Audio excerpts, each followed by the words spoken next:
Hi, welcome to this channel. Welcome to my channel.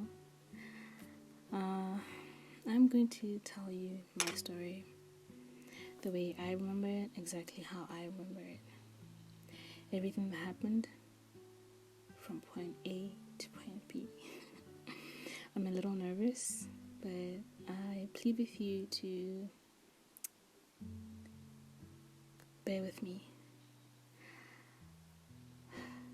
For the purposes of safety, I'm not going to reveal my real identity or where I actually come from, but I'm going to try to keep the locations of these events as real as possible.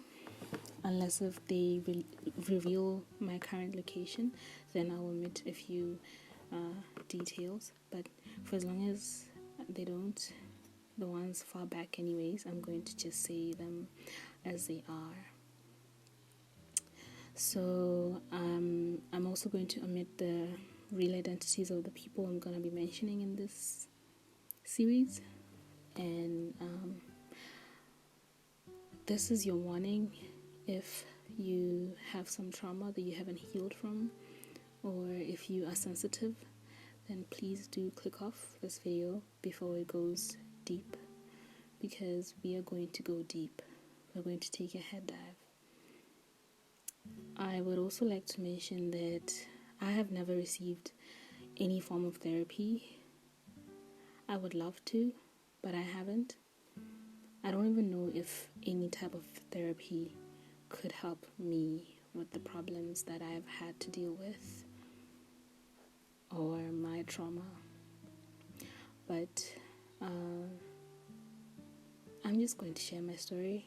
Hopefully someday I can print it out in a book, have the confidence to do that. But for now, I'm just going to record it in a series of episodes. And I advise you to watch, or listen rather, from episode 1 so that you can get the full story of what really happened, how it happened. So let's take a walk together. Dear Diary. So let's go down to the first ever memory. The first memory I remember. So as a child, my mother used to be a nurse, a general nurse, according to my knowledge, unless if she had any other position in the hospital, but that's the one that I knew personally.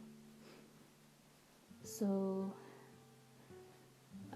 we used to live in the hospital nurses' houses, right? The ones that the hospital provides. And these ones, they were inside the same land that the hospital was built on, same compound, right? So yeah, so that's how we lived. We lived in those free housing for the staff. And then first memory I have was that I remember standing outside the hospital, but by the gate, right? And there was just a lot of people there. I remember it seemed like people were like knocking off, but then the sun went down quickly, and the time was still early. That's what I remember. And a lot of people were just there by the entrance, right? And then out of nowhere, this car just comes in speeding. I don't even remember if it was from the left or the right, but I just remember a car that was speeding. It sped so fast that it hit another car.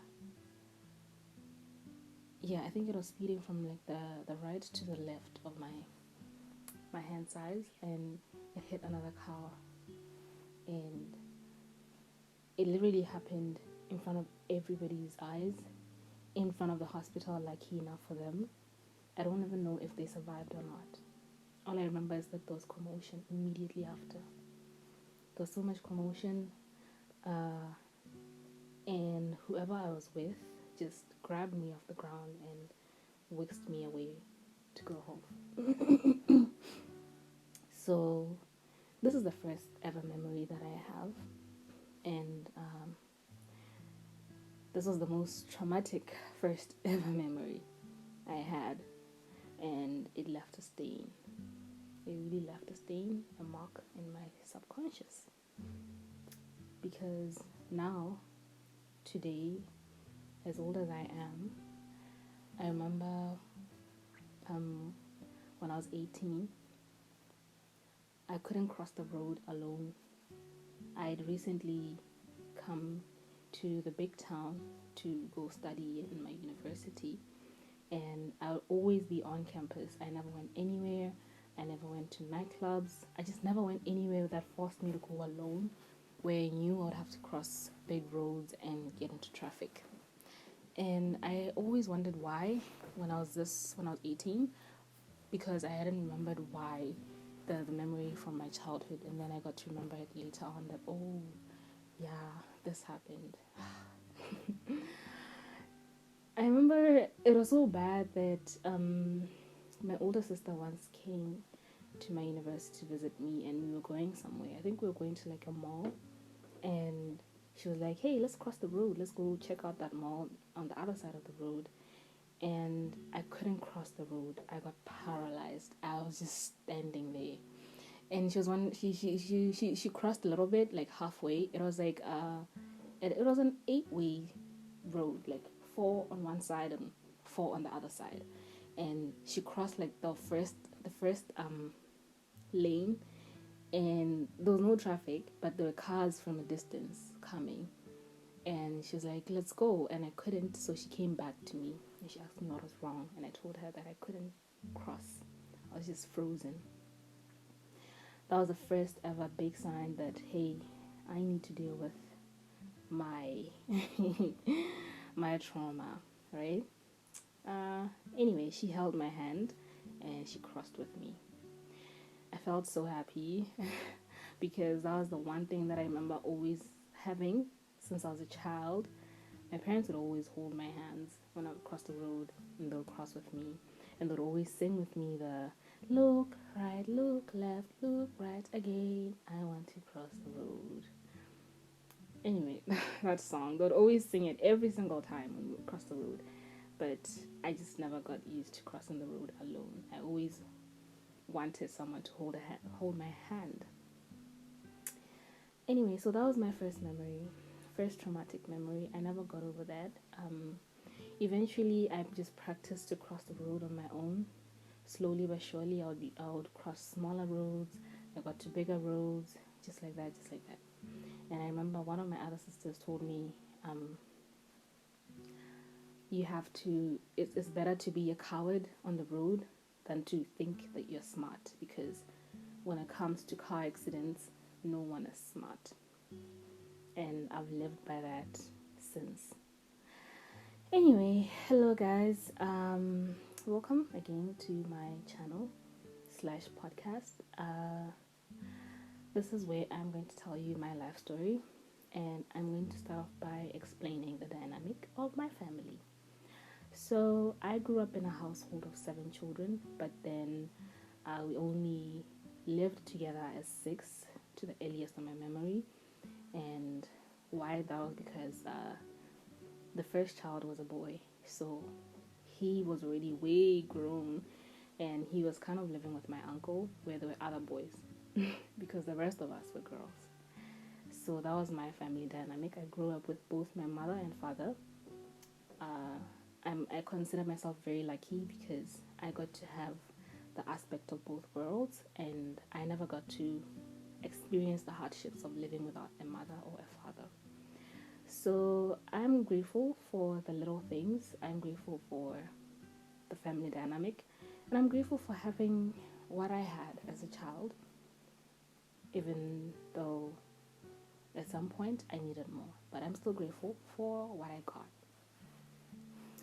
So yeah, that was the family dynamic. My parents really rooted for higher higher learning, higher education. So they always took us to the best schools with the last of their coins in their pockets. And even though we wouldn't have enough to eat at home or enough to live by, as long as we got the best education, that was the motto. So I got to get the best education, but I wouldn't say the best livelihood, but I would say the best education. And I'm grateful for that, because if it wasn't for that, I wouldn't be who I am today. So let's go back, right, to the story time. Yeah, the hospital compound. Then the next memory that I have, the next traumatic memory, somehow my happy memories in my childhood are fewer than than my horrible ones. So I'm gonna ask you to bear with me, and yeah, just be with me throughout this whole journey as I try to just figure it all out. Anyway, so yeah, back to the compound, right? The next memory that I have is, I remember I used to love traveling.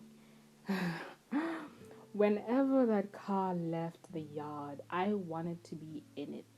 There was no way that car would leave without me screaming my gills. I would say, okay, my throat out, my lungs out, without screaming my lungs out that, hey, I want to be in it. I did not care where it was going. I did not care how long the journey would be. I didn't give a rat's ass, honestly, as to where the trip was headed to, how long it'll go, if there would be snacks. I just really didn't care. All I wanted was to be inside the car and cruising and just feeling the air brush through my skin and my little fingers, because I always liked to stick my hands out the window. So, yeah, my next memory was that I remember we were just all chilling in the yard. It seemed like a weekend. I think it was a Saturday. Yeah, so we were all just chilling in the yard, and I remember my parents used to like traveling too.